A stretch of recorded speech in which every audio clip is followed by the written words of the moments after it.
Assalamualaikum warahmatullahi wabarakatuh. Nama saya Kusneri dengan nomor NIM 857613523 akan mempresentasikan tugas 3 filsafat ilmu.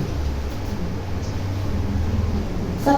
Makna pilar dalam konteks pendidikan sebagai dasar atau yang komposisi pendidikan sebagai penopang atau penyangga pendidikan yang memastikan seluruh proses belajar mengajar dapat berdiri kukuh, terarah, dan menghasilkan individu yang utuh.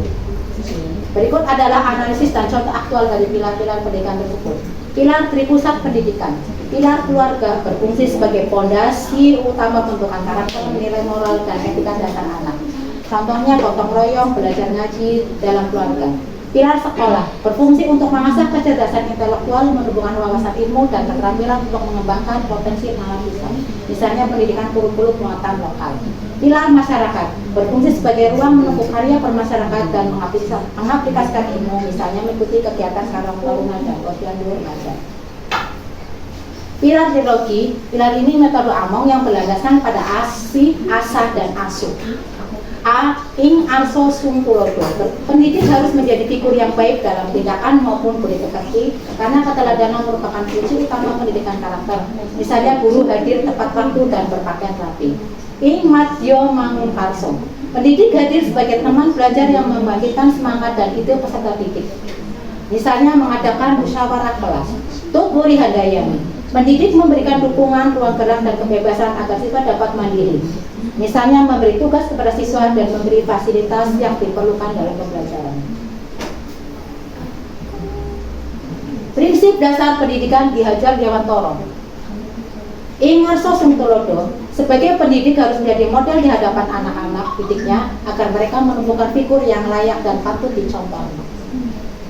Ing madyo mangun korso, pendidik hadir sebagai teman belajar yang membangkitkan semangat dan ide peserta didik. Misalnya mengadakan musyawarah kelas. Tupuri handayani, pendidik harus memberikan dorongan atau dukungan kepada siswa agar bekerja sesuai potensinya.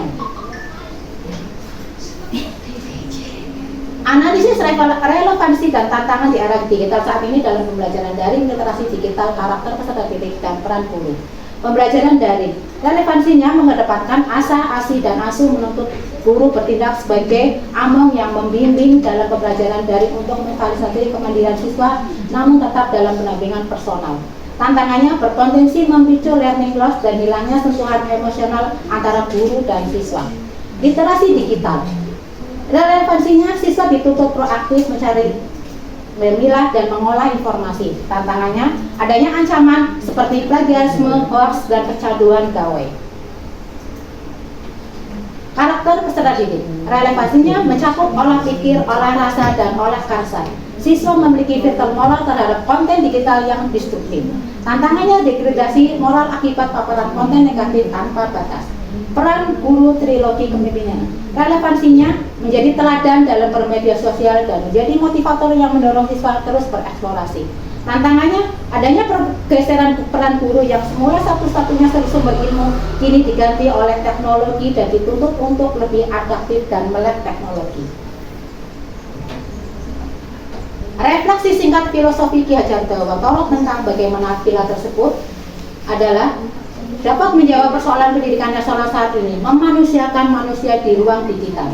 Pendidikan nasional saat ini menghadapi disrupsi ganda, krisis moral seperti cyberbullying dan kecanduan gawe, serta mekanisme belajar yang sekedar mengejar nilai. Di tengah tantangan era digital ini, filosofi Ki Hajar Dewantara hadir sebagai kompas untuk mengembalikan jiwa pendidikan yang humanis.